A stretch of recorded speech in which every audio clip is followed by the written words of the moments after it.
un placer estar con ustedes. Ustedes saben que los he visitado virtualmente en el Perú muchas veces en estos últimos años, así que siempre feliz de poder compartir con ustedes y agradecerles siempre la cálida bienvenida que me dan. Así que feliz de estar aquí. Muchas gracias por la invitación. Vamos a trabajar con temas que son muy importantes en la evaluación y que son varios juntos debajo de este título, ¿no? Por un lado los criterios, por otro lado los instrumentos y por otro lado lo importante de la valoración de las evidencias. Entonces yo voy a compartir con ustedes, como hacemos siempre, algunas cuestiones más conceptuales, algunos ejemplos que permitan ir pensando cómo esto se puede llevar a la práctica y por supuesto después poder dialogar un ratito antes de terminar este encuentro.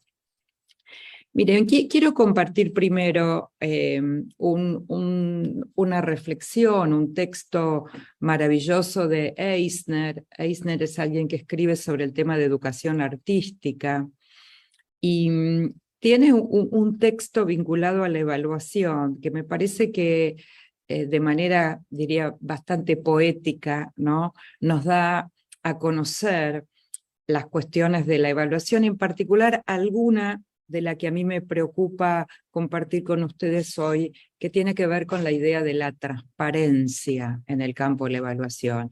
Y Eisner dice, la evaluación como crítica educativa es válida y confiable, dice, cuando capacita a alguien para ver lo que de otro modo permanecería oculto. De la misma manera, dice, que un crítico nos ayuda a ver la película o un cuadro, ¿no?, en el espectáculo, lo que de otra manera permanecería oculto, ¿no? Por ejemplo, si uno va a un museo, muchas veces, si uno va acompañado de alguien que sabe de arte, seguramente nos va a mostrar en esas pinturas algo que el público en general a simple vista no ve. Y entonces dice Eisner que el evaluador, sea quien sea, dice, tiene o debería tener, ¿no?, solvencia y expertise para ver y ayudar a ver aspectos ocultos de la situación objeto. En este caso, la situación objeto es el aprendizaje.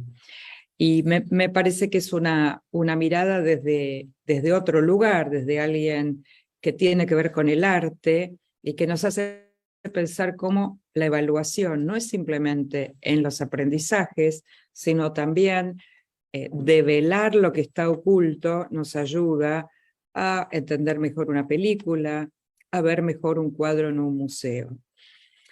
Entonces, esta idea de Eisner a mí me hizo todo el tiempo articular con lo que venimos trabajando en la evaluación, que es transparentar los criterios de evaluación, ¿no? La necesidad de no caminar a ciegas por las aulas, de que los estudiantes conozcan cuáles son esos criterios de evaluación, pero no solamente conocerlos, sino cómo trabajar en el campo de la evaluación formativa con esos criterios de evaluación.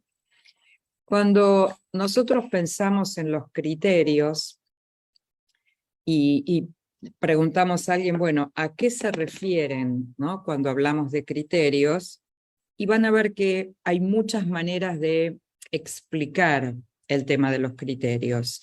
El primero es que en algo muy sencillo como una pregunta que es ¿qué mirar de la producción o del desempeño de un estudiante, ¿no? El criterio nos ayuda, nos da indicaciones claras acerca de qué es lo que vamos a mirar, cuál es el significado de lo que vamos a mirar del aprendizaje de los niños y de los estudiantes. Si tomamos palabras más académicas como la de Sadler, va a decir Sadler que son parámetros, ¿no? Los criterios son parámetros con los cuales yo voy a juzgar los atributos de un objeto, es decir, voy a juzgar las características, la calidad de un objeto, que en este caso nos estaríamos refiriendo al aprendizaje de los estudiantes. Y si vuelvo a conectar con la idea de criterio y de transparencia, yo necesito no solamente tener muy claros los criterios para ver cómo voy a mirar el aprendizaje de los estudiantes, sino que esos criterios también tienen que ser transparentes para los propios estudiantes. ¿Por qué necesitamos que estos criterios sean transparentes para los estudiantes? Porque cuanto más comprendan los estudiantes qué es importante mirar de sus aprendizajes, más vamos a lograr eso que la evaluación formativa tiene como horizonte, que los estudiantes puedan aprender a autorregular sus propios aprendizajes. Y autorregular sus propios aprendizajes tiene que ver con un estudiante autónomo, con un estudiante que es capaz de darse cuenta no solamente qué es lo que está aprendiendo, sino cómo lo está aprendiendo. Eso significa que hay que trabajar con los criterios de evaluación, hay que compartirlos con los estudiantes, hay que dedicarle un tiempo para que los estudiantes aprendan el sentido, el para qué, el por qué. Necesitamos que ellos conozcan y se apropien de los criterios de evaluación, porque vamos a querer que utilicen esos criterios cuando se autoevalúen, cuando ofrezcan retroalimentación a un par. No se puede hacer ninguna de estas prácticas si no están claras, comprendidos en profundidad los criterios de evaluación. Y van a ver que se pueden compartir de diferentes maneras. Yo ahora en un ratito les voy a dar algunos ejemplos de cómo se pueden compartir esos criterios de evaluación.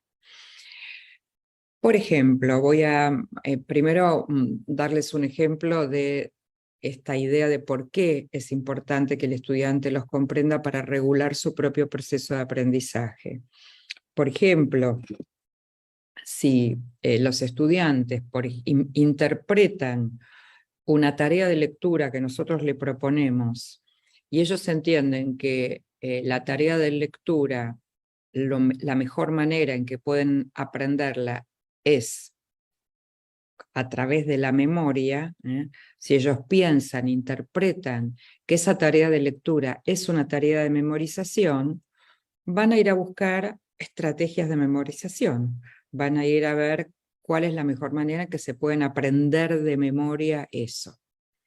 Pero si los estudiantes interpretan, justamente a partir de los criterios de evaluación, que la tarea requiere comprensión y aplicación, no memorización, van a usar estrategias como, por ejemplo, explicar con sus propias palabras, ofrecer un ejemplo.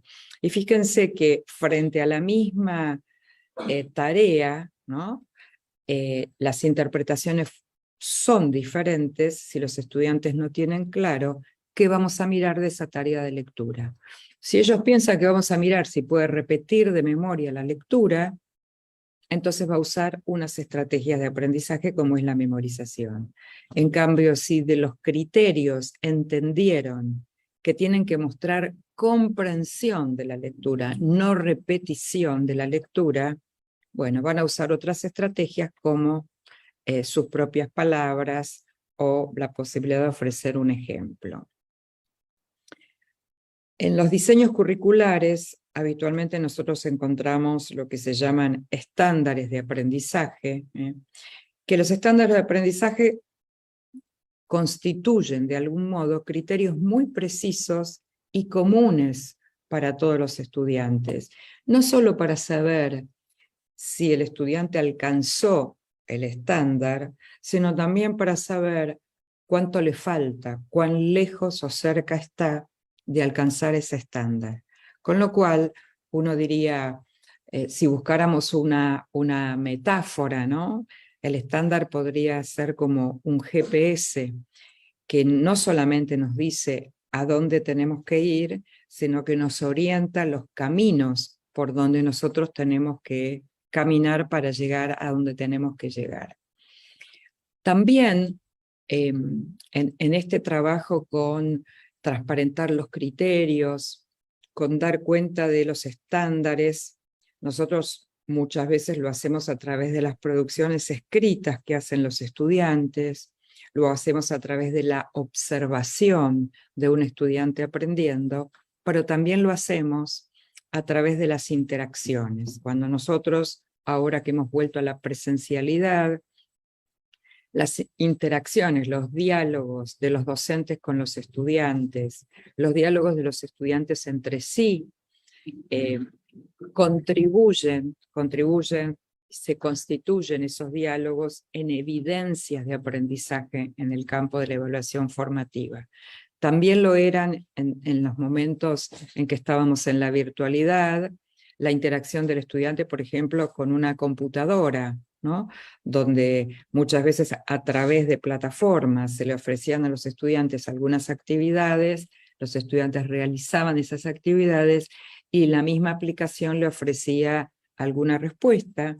Y esto también sucede muchas veces con los libros, con los manuales, donde hay ejercicios propuestos para los estudiantes y páginas más atrás aparecen algunas respuestas, de tal modo que el estudiante pueda chequear, pueda validar sus respuestas y obviamente sus aprendizajes.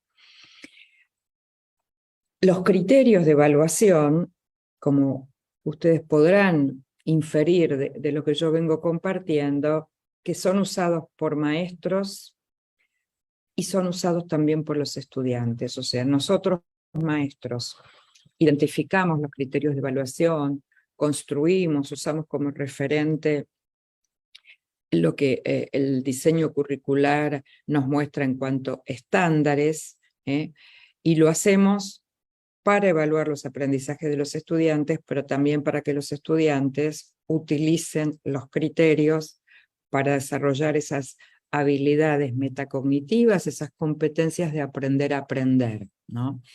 Entonces, les decía algunos ejemplos de cómo enseñar a los estudiantes a usar los criterios de evaluación.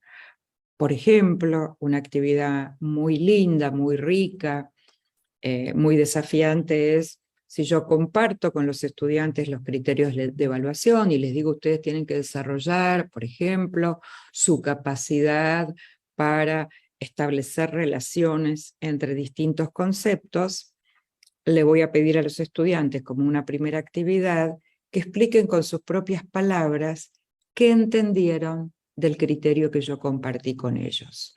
Ese es un primer ejercicio que tiene la intención de que el estudiante, además de comprender los criterios, se vaya apropiando de los criterios y que no sienta ajenidad con esos criterios, diciendo, bueno, los criterios le importan al maestro, pero a mí no, yo tengo que entender los criterios para poder usarlos después, para mirar mis propias producciones y desempeños.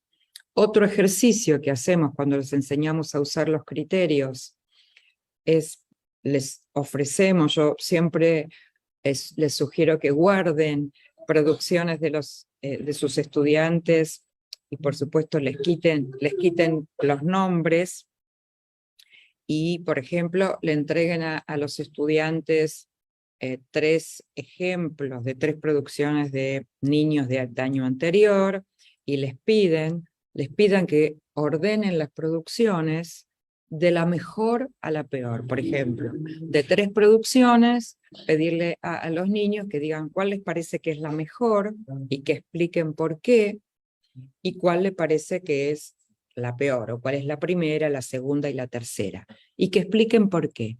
Cuando los estudiantes hacen eso, están trabajando, aunque no lo sepan, con criterios de evaluación. Después los ponemos en común, discutimos sobre ello y vamos otra vez haciendo que el estudiante se apropie de los criterios, ¿no? Y un tercer ejemplo, son solo ejemplos, ¿no? Es revisar esas 3 producciones que yo les di, que son de estudiantes de años anteriores, con una rúbrica o con una lista de cotejo, o sea, que se pongan en el rol de evaluadores y evalúen esas producciones con los criterios y los descriptores que están en una rúbrica. Son ejemplos de cómo nosotros ayudamos a los estudiantes a que se apropien de los criterios de evaluación para poder después trabajar con instrumentos y valorar esos aprendizajes. La valoración de los aprendizajes en general es una tarea que hacemos fundamentalmente los maestros y las maestras, pero sabemos también que en el campo de la evaluación formativa, las actividades de autoevaluación y de retroalimentación entre pares fortalecen esa competencia de aprender a aprender, ¿no? Aprender a aprender y desarrollar autonomía. Entonces, cuando nosotros vamos a valorar los aprendizajes de los estudiantes, vamos a valorar productos y o desempeños. Y solamente a modo de ejemplo les puedo mostrar, porque las valoraciones obviamente son sobre ambas cuestiones. Ejemplos de productos: cuando un estudiante hace una maqueta, cuando un estudiante escribe una crítica de un libro, cuando un estudiante filma un video, cuando un estudiante usa un mapa, una animación, cuando un estudiante analiza un artículo de una revista o escribe un artículo. Esos son todos productos, ¿no? Son producciones que el estudiante muestra, que nosotros podemos verlo, que son tangibles, ¿no? Y nosotros sobre eso vamos a ofrecer valoraciones. Pero también ofrecemos valoraciones a desempeños de los estudiantes. ¿Qué son desempeños? Por ejemplo, observar al estudiante en un debate, observar al estudiante en un juego de roles, en una dramatización, observar al estudiante usando una aplicación en el laboratorio de computación o en el laboratorio de química, observar a los estudiantes en dramatizando en una obra de teatro. Quiere decir que la valoración del aprendizaje se va a hacer tanto a través de producciones, de productos tangibles que yo puedo leer, que puedo observar, que puedo mirar como producto terminado, como también los desempeños, como un estudiante debate, como un estudiante comunica sus ideas, como un estudiante hace una presentación, por ejemplo, en PowerPoint del trabajo que hizo. Entonces, nosotros esas valoraciones las podemos hacer, por supuesto, de manera narrativa, ¿no? Escribir una valoración al estudiante cuando nosotros ofrecemos desde la evaluación formativa las retroalimentaciones, pero también usamos asistentes de la evaluación. Las listas de cotejo son ejemplos de lo que llamamos en el campo de la evaluación formativa asistentes de la evaluación. Entonces, fíjense, acá tienen una que es una lista de cotejo en términos de autoevaluación, pero que tiene una columna para que el maestro ofrezca retroalimentación, y obviamente eso implica estar valorando la producción del estudiante, ¿no? Entonces aquí, a modo de autoevaluación, el estudiante dice: las orientaciones para hacer el trabajo me resultaron claras, hice la actividad en el tiempo solicitado, pedí ayuda a mi familia para hacer la tarea, me gustaría hacer una actividad parecida a esta. Esta está en modo autoevaluación, pero también podría ser un modo en que yo, maestra, utilice para valorar. Pondría: las orientaciones para hacer el trabajo le resultaron claras al estudiante, el estudiante hizo la actividad en el tiempo solicitado, ¿no? Y estoy haciendo valoraciones, en este caso, muy simples, porque estoy marcando con una señal, con una crucecita, con una X, lo que el estudiante está haciendo y la frecuencia, pero además voy a valorar cuando voy a retroalimentar. Si el estudiante hizo la actividad en el tiempo solicitado, yo voy a, por ejemplo, valorar como positivo que el estudiante pueda responder sus actividades en tiempo y forma. Y eso permitiría que el estudiante, por ejemplo, no se atrase en sus aprendizajes. Entonces, estaría cumpliendo, como ustedes ven, varias funciones, en este caso, este asistente de la evaluación, de autoevaluación para el estudiante, pero también que el docente pueda valorar eso que el estudiante estuvo haciendo. También las rúbricas, que venimos trabajando con ellas, las rúbricas son uno de los mejores ejemplos que nosotros tenemos para valorar los aprendizajes de los estudiantes, ¿no? Fíjense, aquí tienen un pedacito de rúbrica a partir de una meta de aprendizaje que el estudiante tenía que lograr, que es construir interpretaciones históricas, ¿no? Y entonces el criterio que se desprende de una de las capacidades, ¿no?, de la competencia de construir interpretaciones históricas, dice, elabora explicaciones sobre procesos históricos. Y adentro hay descripciones que se van a convertir en las valoraciones que yo le voy a ofrecer al estudiante. Por ejemplo, podría yo decir que Alan utiliza diversidad de fuentes de información pertinentes, y que Alan explica con sus propias palabras esas fuentes de información y justifica con fuentes bibliográficas. Eso significa que yo estoy valorando 3 aspectos importantes del trabajo de Alan, que utiliza diversidad de fuentes de información, que explica con sus propias palabras y que justifica sus explicaciones con fuentes bibliográficas.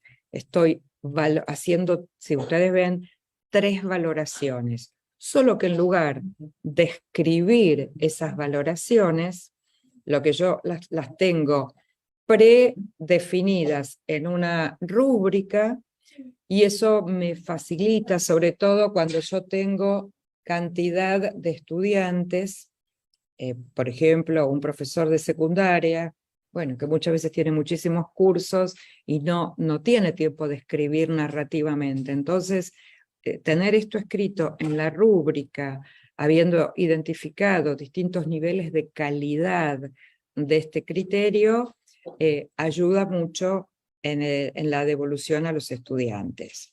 Acá tienen otro ejemplo, donde lo que intenta este instrumento es ayudar a que los estudiantes visibilicen sus aprendizajes, ¿no? Entonces, por ejemplo, le ofrece algunas afirmaciones, fíjense, que le pide que el estudiante identifique 1 o 2 estrategias que han usado mientras leían el texto, ¿no? Entonces, por ejemplo, le dice que identifique si mientras leía el texto pudo hacer conexiones entre lo que sabía antes y el texto, si mientras leía el texto pudo formular preguntas, si pudo identificar el propósito del autor, ¿no?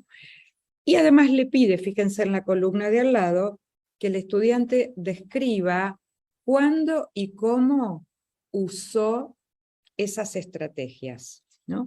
Y esto lo hace a modo de autoevaluación. Entonces yo, maestra, voy a valorar después en función de las respuestas que el estudiante aquí escriba. Supóngase que él dice, yo formulé preguntas mientras leía el texto y al lado escribió que esas preguntas las formuló al final del texto, ¿no? Y las usó para ver si había comprendido o no el texto. Sobre eso yo puedo valorar, tanto con algo que hizo bien, ¿no? Decirle, bueno, valoro que hayas incluido varias preguntas mientras leías el texto, pero también podría hacerle una sugerencia para mejorar esas preguntas. Entonces estaría valorando un aspecto de fortaleza del estudiante, pero también podría estar agregando una sugerencia. También, fíjense que podemos pedirle al estudiante, también a modo de autoevaluación, ¿no? Completar de alguna manera este cuestionario, este protocolo. El estudiante le pedimos que escriba lo que sé hoy y no sabía ayer. lo que sé hoy y puedo hacer, hago lo que sabemos hoy, pero todavía no hacemos o no hago.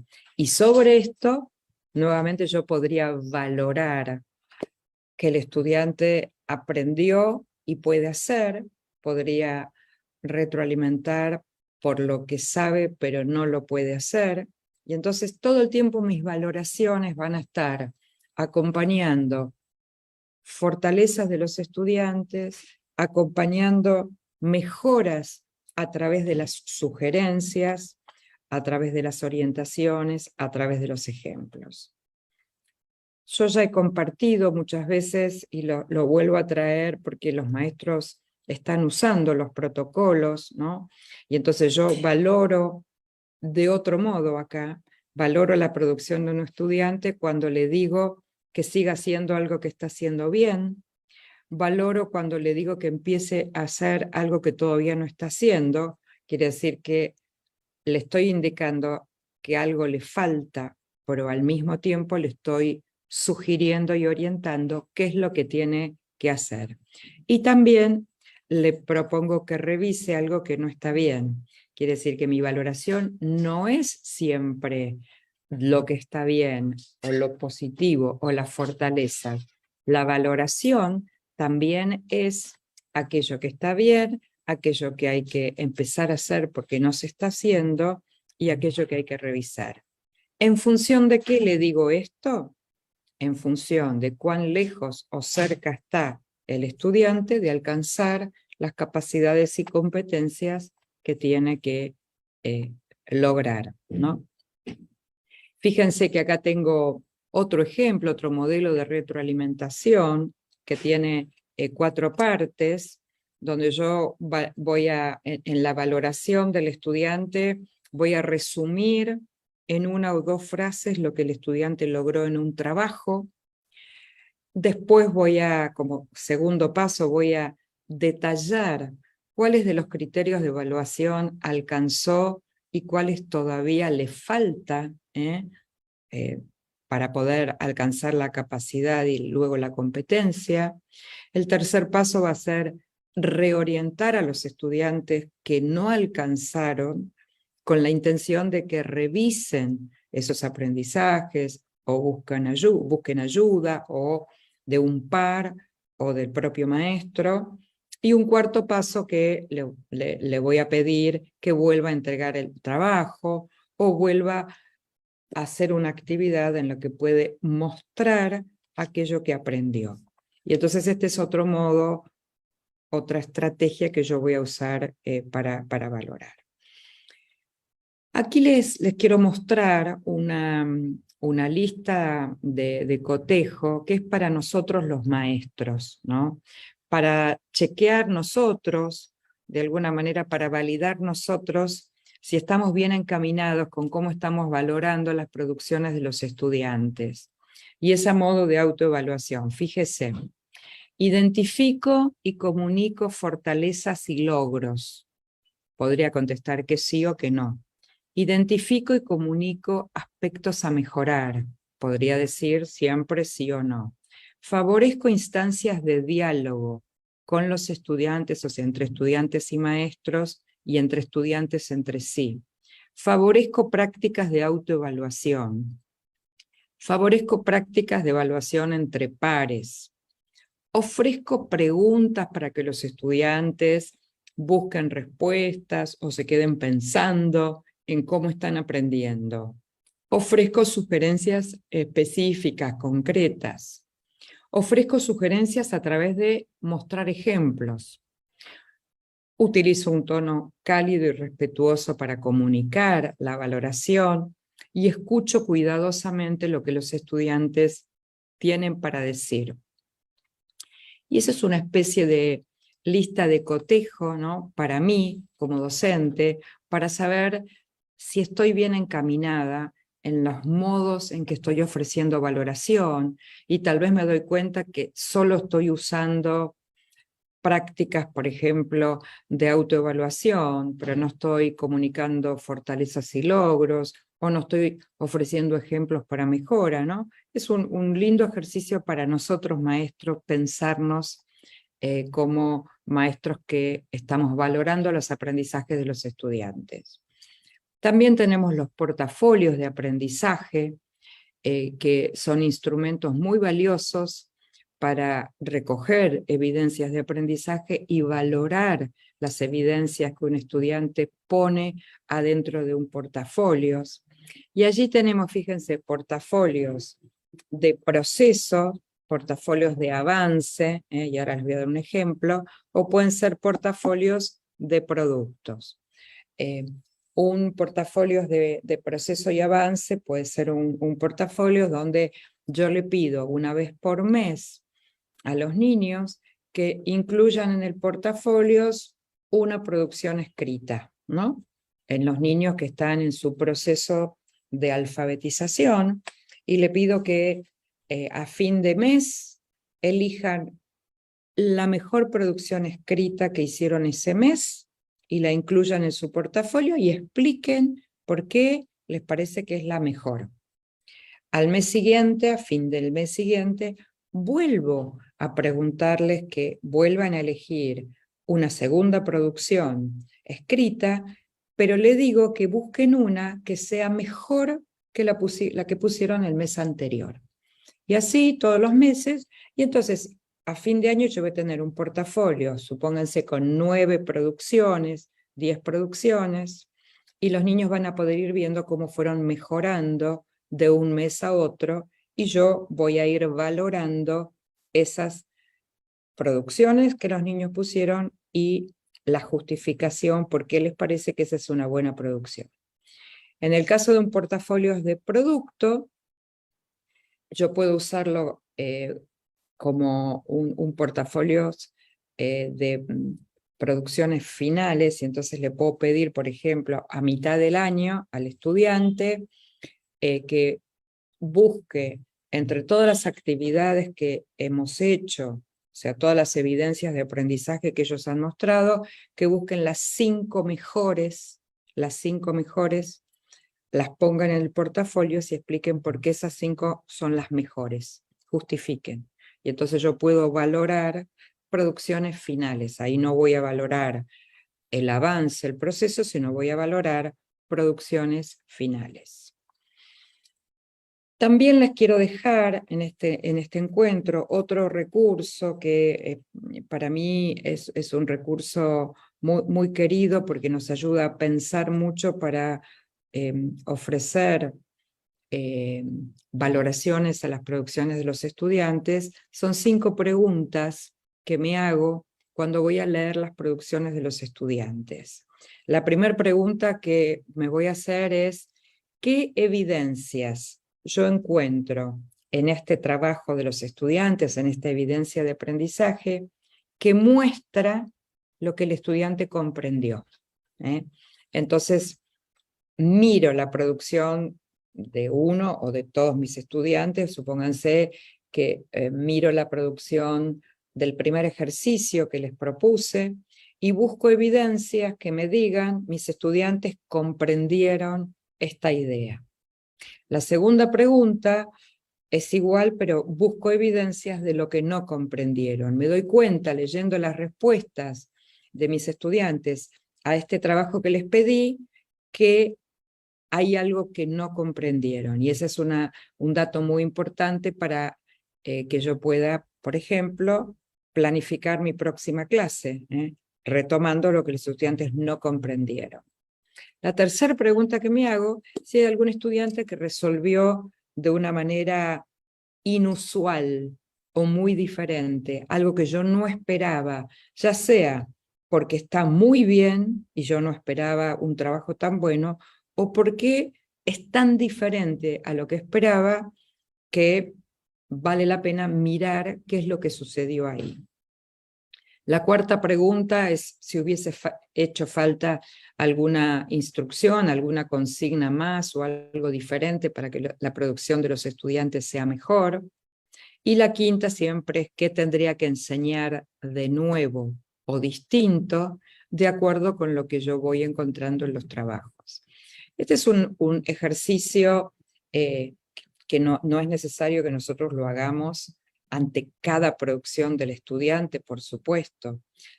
Siempre digo que estas preguntas nos ayudan a entender mejor y ofrecer mejores valoraciones, y la vamos a hacer sobre algunas evidencias de aprendizaje que sean importantes, que sean complejas, que los estudiantes tengan que mostrar varias capacidades.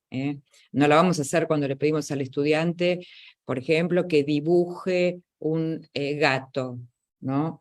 Sino vamos a hacerlo sobre producciones de mayor grado de complejidad, donde el estudiante ponga en juego varias capacidades. Para ir finalizando, cuando yo hago valoraciones, recuerden que las valoraciones van a través de la retroalimentación, más allá de que después en las valoraciones yo en algún momento tenga que calificar, tenga que poner una nota, ¿no? Pero las valoraciones van de la mano de estos instrumentos que yo les mostré como asistentes de evaluación, pero también les dije de la mano de las narrativas. Cuando yo voy a escribir un texto para valorar una producción que hizo un estudiante, y entonces en esa escritura puedo describir lo que el estudiante hizo, puedo valorar fortalezas, puedo formularle preguntas para que piense no solamente qué es lo que está mostrando que aprendió, sino cómo está mostrando su aprendizaje. En esa narración puedo ofrecer ejemplos, en esa narración puedo ofrecer sugerencias, ¿no?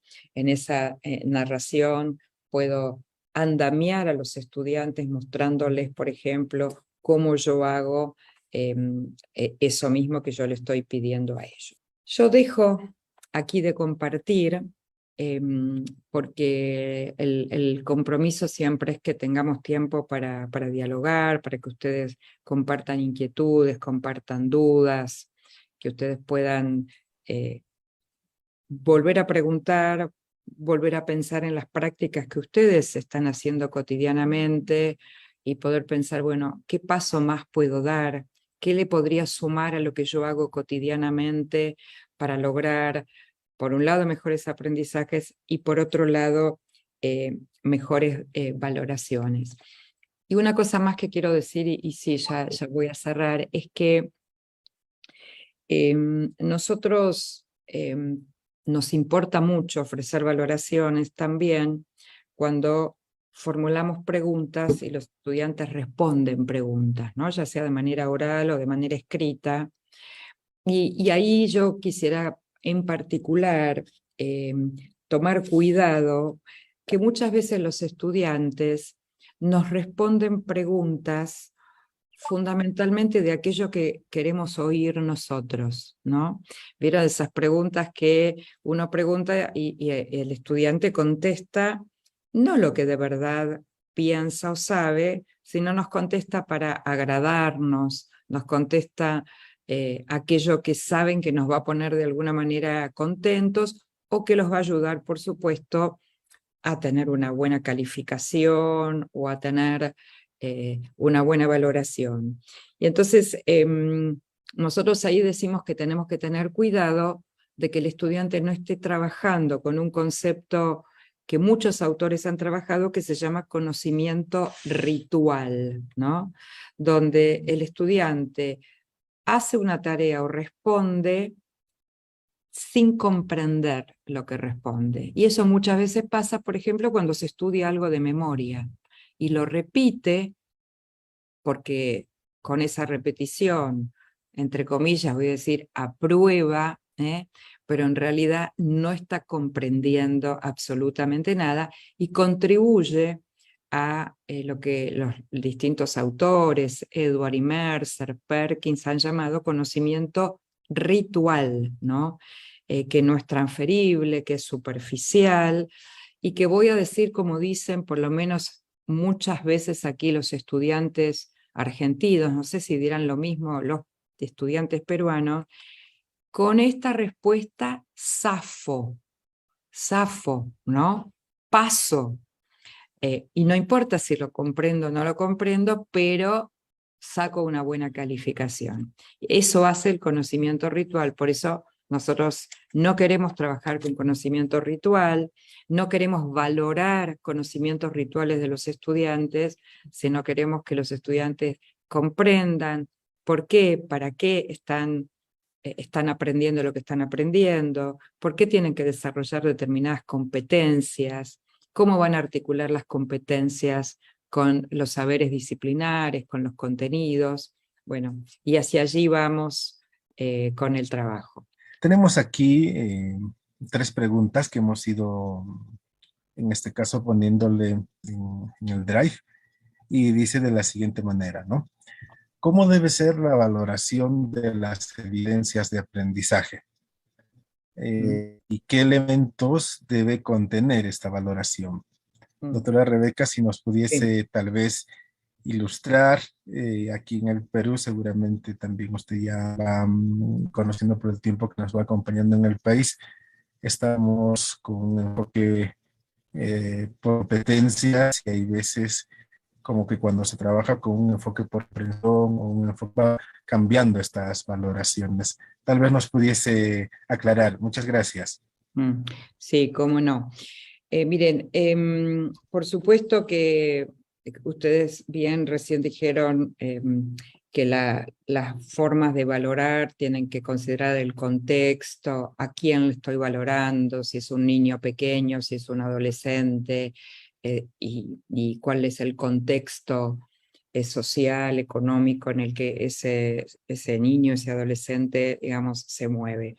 Pero yo creo que hay algunos elementos que son comunes y que no deberían faltar en una valoración. Eh, y las voy a decir, no es que hay un orden en particular, pero primero uno tiene que poder identificar con bastante especificidad fortalezas, avances y logros de esa producción del estudiante o de ese desempeño. Y no de compromiso, ¿no? Es decir, no le voy a decir, bueno, porque quiero valorar, voy a decir, bueno, muy bien, tú trabajas muy bien, ¿no? Y de verdad no trabaja bien, pero le voy a decir eso para estimularlo. No, yo tengo que poder, y ese es, diría, para mí es uno de los desafíos mayores que tenemos nosotros los maestros, las maestras, que es poder identificar avances, logros, fortalezas de la producción del estudiante, ¿no? Y entonces, una valoración puede empezar con la palabra observo, que has estado trabajando, supónganse, utilizando distintas fuentes de información, ¿no? Y qué valioso es tener la oportunidad de mirar distintas fuentes de información para poder cotejar o para poder ampliar la visión sobre un tema. Entonces, yo hago el esfuerzo de encontrar algo que hizo bien, algo en lo que avanzó o algo en lo que logró. Ese es un elemento que debe tener cualquier valoración. Un segundo elemento de las valoraciones, por supuesto, tiene que ver con ofrecer sugerencias, orientaciones, ejemplos, ¿sí? Cuando nosotros ofrecemos sugerencias, la sugerencia tiene que ser, primero, posible de realizar. Digo, a veces ofrecemos sugerencias tan utópicas que el estudiante no puede hacer eso, o sea, está tan lejos de sus posibilidades, ¿no? Entonces, o le ofrecemos muchas veces orientaciones o sugerencias muy generales, ¿no? Y le decimos, bueno, tienes que buscar más fuentes de información y nada más. Y esa es una sugerencia que puede ser pertinente, pero que de ninguna manera le da pistas al estudiante de cómo buscar, dónde buscar, cómo se hace para buscar más fuentes de información. Entonces, allí ofrecemos sugerencias. También nos parece muy importante ofrecer preguntas, pero preguntas que apunten fundamentalmente que el estudiante pueda él darse cuenta de cómo está aprendiendo. Por ejemplo, ¿tú me puedes explicar cómo te has dado cuenta que tenías que buscar un final distinto para este texto? Entonces, no le estoy preguntando por el final del texto, le estoy preguntando cómo se dio cuenta que ese final de texto no estaba bien y tenía que cambiarlo. Porque ese tipo de preguntas son preguntas reflexivas que tienen un objetivo importante, que es desarrollar las competencias de aprender a aprender. Entonces, ofrecer preguntas no para que responda preguntas del contenido del texto, sino preguntas del cómo lo está haciendo. Y también las valoraciones también tienen aspectos, diría, como más emocionales, ¿no? Donde uno se vincula con el estudiante y le puede preguntar si le resultó difícil o fácil hacer esa tarea, si sintió, por ejemplo, si sintió que la hacía muy apurado, que le faltaba tiempo, si sintió presión para hacer esa tarea, que son preguntas que tienen que ver más sobre cómo el estudiante se sintió, cómo percibió esa tarea, ¿no?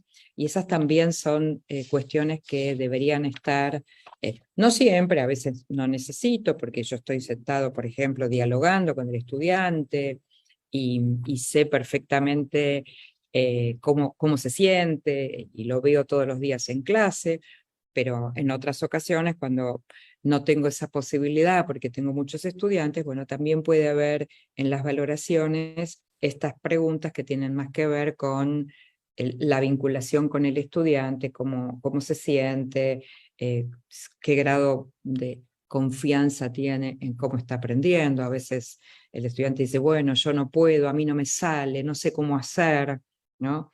Y entonces ahí nosotros podemos, con alguna valoración, ayudarlo. Allí estaría, digamos, eligiendo como elementos que para mí sí o sí debieran estar en la valoración. Doctora Rebeca, muchas gracias por ir abordando este punto. En el Perú, en nuestro currículo, hay un aspecto importante eh, de lo que ha ido manifestando usted respecto a los logros conocidos como aciertos, errores.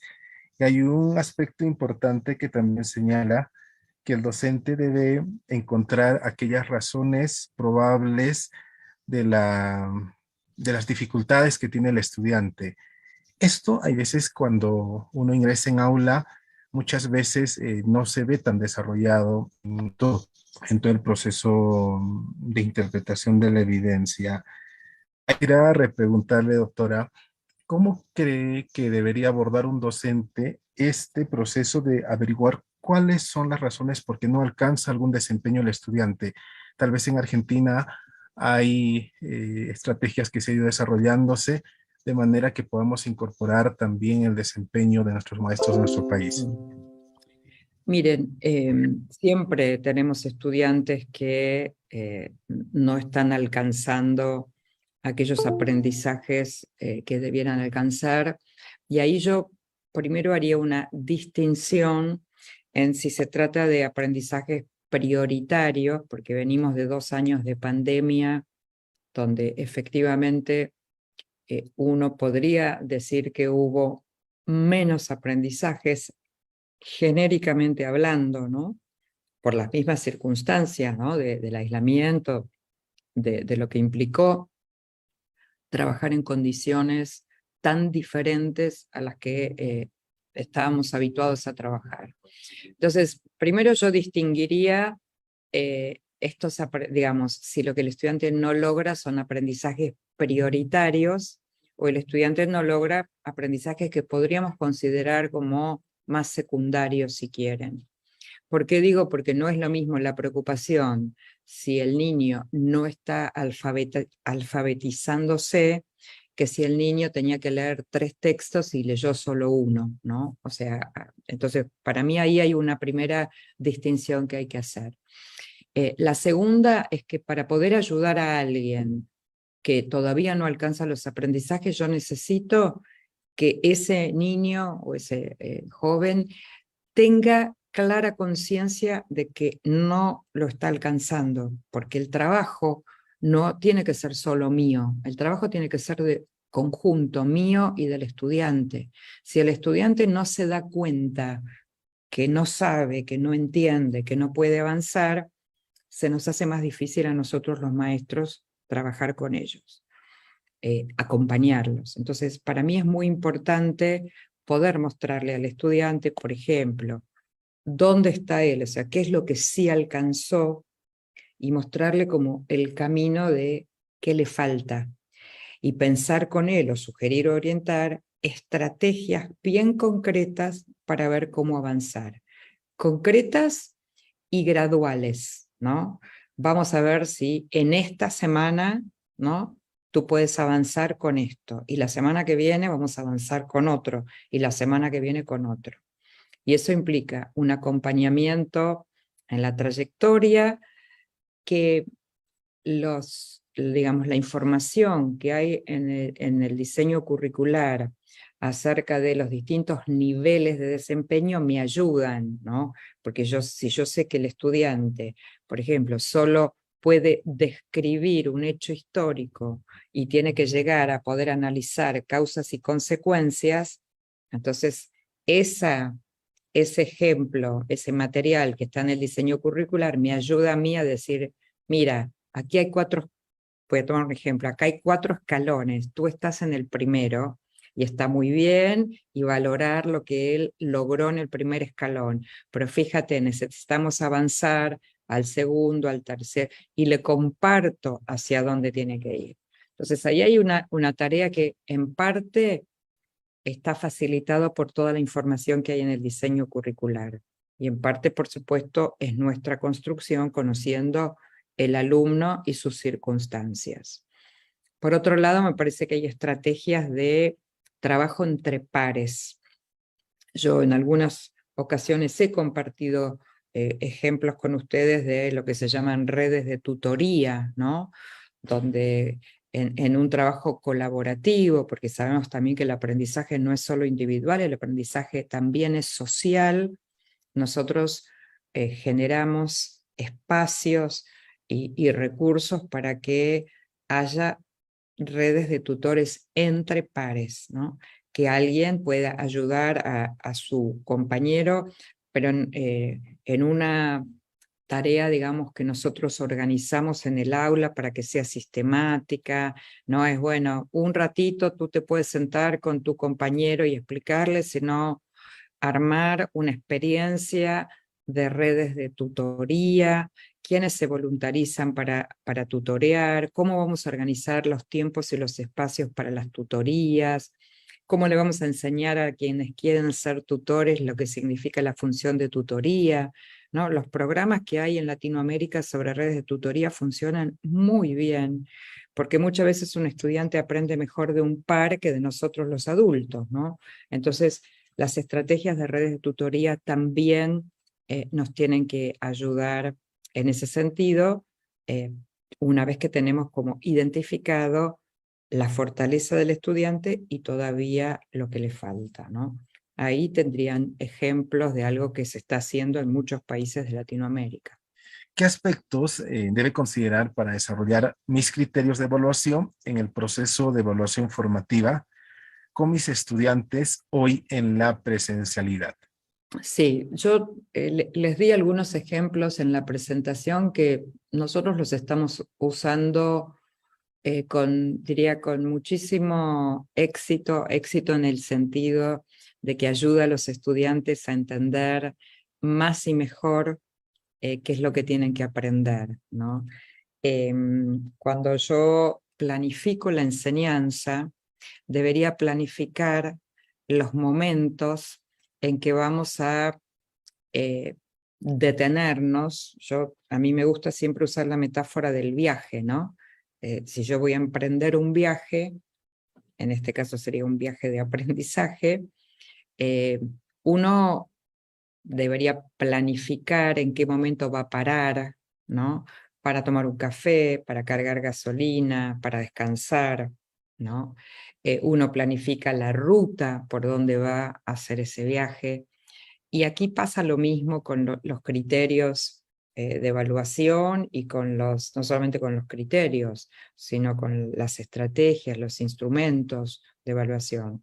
Yo, cuando comparto con los estudiantes los criterios de evaluación, les decía que un ejercicio muy lindo es pedirle a los estudiantes, ya sea de manera individual o de manera en pequeños grupos, que discutan entre ellos qué entendieron que tienen que aprender y qué entendieron que son los criterios con los que vamos a mirar sus aprendizajes, ¿no? Que lo digan con sus propias palabras. Y después conversamos entre todos qué entendió cada uno, ¿no? A mí me gusta mucho, por ejemplo, otra pregunta que yo uso con mis estudiantes, que es, ¿cómo van a saber ustedes que están aprendiendo? Yo, maestra, estoy acostumbrada a identificar los aprendizajes de ustedes. ¿Cómo ustedes hagamos un debate, ¿no? Y pensemos ideas? ¿Cómo saben ustedes que están aprendiendo? Y los chicos en general sugieren un montón de ideas, que por supuesto después nosotros las organizamos, vemos cuáles se pueden llevar adelante y cuáles no, pero los chicos sugieren un montón de ideas, y además yo los provoco y les digo que no pueden decir una prueba escrita, sino que tienen que buscar otras estrategias. Entonces, miren, hace muy poquito estaba yo en un aula con niños de 10 años, estaba con un grupo de maestras que estábamos haciendo allí un trabajo, y la maestra hizo esta pregunta, y una de las respuestas que me pareció fantástica, los niños dijeron, ¿qué pasa si creamos algunos juegos? Juegos, vieron, de preguntas y respuestas, si creamos juegos de laberintos para avanzar, ¿no? Si saqué un 2 en el dado, avanzo 3 casilleros y ahí me aparece una tarea para hacer, ¿no? Y el entusiasmo de ellos por hacer esos juegos, que obviamente siempre la orientación de la maestra era, vean que ese juego que ustedes están diseñando tiene que ayudarlos a darse cuenta a ustedes si están aprendiendo o no están aprendiendo. Entonces, no es solo compartir los criterios y que ellos se apropien de los criterios, sino para mí la pregunta, ¿cómo ustedes van a darse cuenta que están aprendiendo? Es una pregunta a debatir, a buscar acuerdos, a buscar estrategias y a aplicar esas estrategias en el proceso de evaluación formativa, ¿no? Como ejemplo. Después les di otros ejemplos de usar trabajos de los niños o de los estudiantes de años anteriores, quitándoles el nombre y usarlos como ejercicios para revisar, para decir, bueno, este trabajo está, ustedes dirían que este trabajo está bien, bueno, ¿y por qué dirían que está bien? Bueno, y ahí están discutiendo criterios. Bueno, está bien porque tiene muchas fuentes de información. Entonces uno dice, bueno, la cantidad de fuentes de información, ¿es un criterio, sí o no? Bueno, para mí esto implica dedicar un tiempo, ¿no? Que cada vez va a ser menor, porque si yo empiezo a enseñarles a trabajar con los criterios desde que tienen, no sé, 5 años, 6 años, los niños van a ir acostumbrándose y cada vez voy a tener que ocupar menos tiempo en enseñarles a trabajar con criterios, porque ellos ya van a tener incorporados sus modos de trabajar con los criterios, ¿no? Pregunta 3, ¿qué diferencia existe entre retroalimentar y feed forward? Bueno, la verdad que nosotros no tenemos en la lengua española tanta diversidad, digamos, de los términos que se usan en inglés, pero en realidad el concepto de retroalimentación siempre estuvo pensado para mirar para atrás, ¿no? O sea, miro lo que un estudiante hizo y en función de eso retroalimento, pero de alguna manera estoy retroalimentando sobre el pasado. En las distinciones que se hacen en inglés, se dice que hay que mirar el pasado para retroalimentar, pero con una orientación hacia el futuro. Entonces no es solamente mirar para atrás, sino miro para atrás, digo sobre lo que hicieron antes, pero también tengo que decirles cómo tienen que seguir avanzando. Y ahí se juega con el feed forward y demás, con el feedback. Se juegan con distintos términos en inglés que ellos sí los tienen como bien separados. Nosotros en realidad hablamos de retroalimentación orientada mirando el pasado, orientando al futuro. Esa sería la frase que tomaría las dos funciones, ¿no? El pasado y el futuro. Bien, vamos a, en este caso, dar lectura a las preguntas del chat. Voy a empezar por el último. Nos indica de la siguiente manera, ¿no? ¿Qué diferencia existe entre un criterio, ¿no?, y un desempeño? También señala cómo plantear criterios comprensibles para los estudiantes. Ahora, le escuchamos. Sí, entre criterio y desempeño. El desempeño es lo que un estudiante hace mostrando su aprendizaje. ¿Está bien? Cuando un estudiante, por ejemplo, va a comunicar un trabajo que hizo o va a leer en voz alta un texto que escribió, está mostrando un desempeño, ¿sí? El criterio es cómo vamos a mirar, qué vamos a mirar de ese desempeño. Por ejemplo, vamos a mirar la capacidad del estudiante para explicar con palabras claras lo que quería explicar. Vamos a mirar la capacidad del estudiante para utilizar un lenguaje disciplinar y no un lenguaje de la vida cotidiana para explicar los conceptos que quiere explicar. Esos serían los criterios, o sea, ¿qué voy a mirar del desempeño del estudiante? Esa era la primera parte de la pregunta. La segunda me la olvidé, así que si me dice la segunda parte... Nos señala cómo plantear criterios comprensibles para que los estudiantes seguramente puedan hacer su trabajo Ahora en sí. función a ella, ¿no? Sí, ahora sí. Es muy importante esta pregunta porque si nosotros queremos que los estudiantes trabajen con los criterios, significa que tenemos que escribirlos en un lenguaje accesible, por ejemplo, a los niños. Yo no puedo utilizar, por ejemplo, un criterio y decirle, ustedes tienen que desarrollar sus habilidades metacognitivas para desarrollar procesos de autonomía, para no. O sea, ese será un criterio para mí, que eso es lo que quiero mirar, por ejemplo, la capacidad de manejarse autónomamente. Entonces yo lo traduzco en un lenguaje infantil y digo, por ejemplo, que un criterio es vamos a mirar si pueden resolver, por ejemplo, las cuentas de sumar solitos, sin ayuda de la maestra.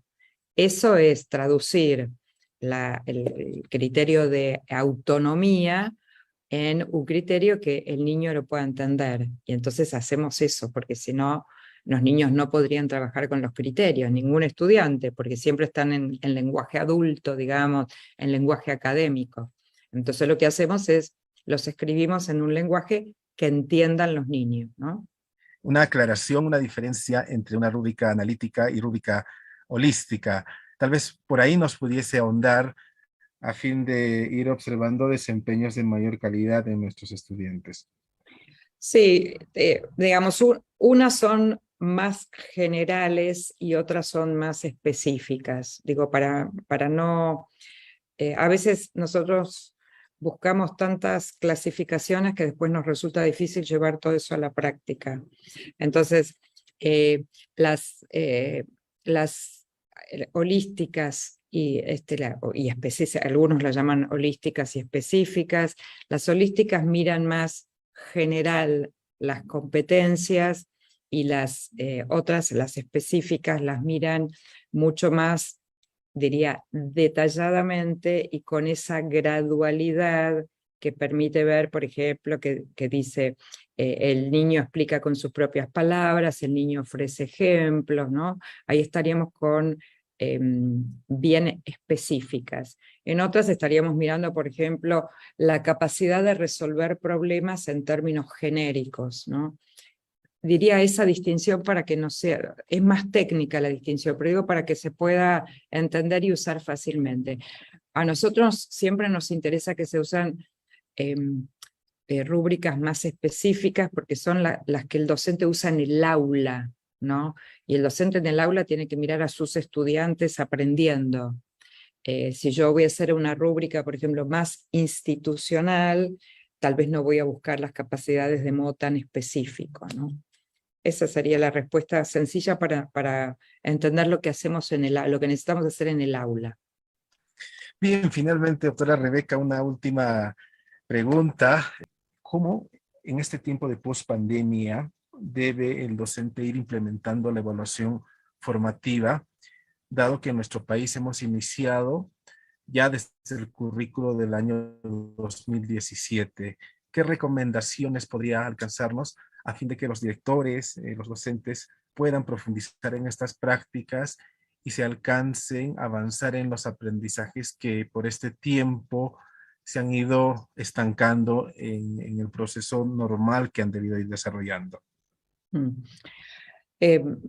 Dos cosas diría, habría muchas más, pero dos que a mí me parecen muy importantes. La primera es que como la evaluación formativa es bastante nueva, digamos, en términos de llevarlas al aula, no en términos de producción científica del concepto, pero sí en términos de prácticas de aula, lo primero que diría es que iría despacito.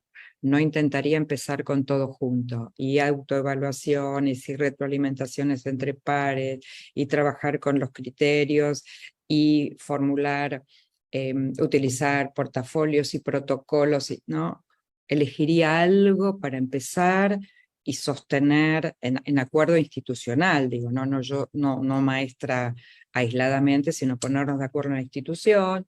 Que si yo soy una maestra que trabajo con niños de 6 años, tal vez este año voy a trabajar con esta práctica de la evaluación formativa, y la maestra de 7 va a trabajar con este otro, o sea, empezar despacito, con poquitas prácticas y profundas. Pero la segunda cosa, o podría ser la primera, no lo digo por el orden, es que a mí me parece que una ayuda importante para la evaluación formativa es tratar de recuperar aprendizajes que los niños en estos 2 años hicieron por fuera de la escuela. Eso que nosotros llamamos aprendizajes informales, que puede ser que algún niño aprendió a cocinar, que puede ser que algún niño aprendió a tender su cama, que puede ser que algún adolescente aprendió a grabar tutoriales, porque si nosotros logramos traer a las aulas aprendizajes que los estudiantes han hecho afuera de las aulas, primero estamos construyendo sobre sus fortalezas, estamos estimulando la autoestima, estamos diciéndole, no fueron 2 años solo perdidos, sino que en estos 2 años tú has aprendido sobre esto, y además podemos articularlo con capacidades del diseño curricular. Por ejemplo, si un niño aprendió a cocinar algún plato en su casa, le podríamos pedir que nos grabe un tutorial, ¿no? O que lo escriba, depende de la edad, contándonos cómo es la receta. Y cuando hacemos eso, estamos estimulando la capacidad de comunicar ideas, que es una capacidad de desarrollar que está en el diseño curricular. Y no lo hacemos con un tema nuevo que estamos enseñando ahora, sino recuperando algo de lo que los niños han vivenciado, experimentado y aprendido en estos 2 años. Para mí serían esas primeras 2 recomendaciones, breves, puntuales. Habría muchas más, por supuesto, pero me parece que ahí tenemos como 2 pistas buenas para empezar. Bien, doctora, muchas gracias. Si te gustó este vídeo, regálanos un like. Y si aún no te suscribes a este canal, puedes hacerlo en este momento, dando clic en el botón de suscribirse y activando la campanita para recibir notificaciones de próximos vídeos. Además, te invito a compartir este material en tus redes sociales. ¡Hasta la próxima!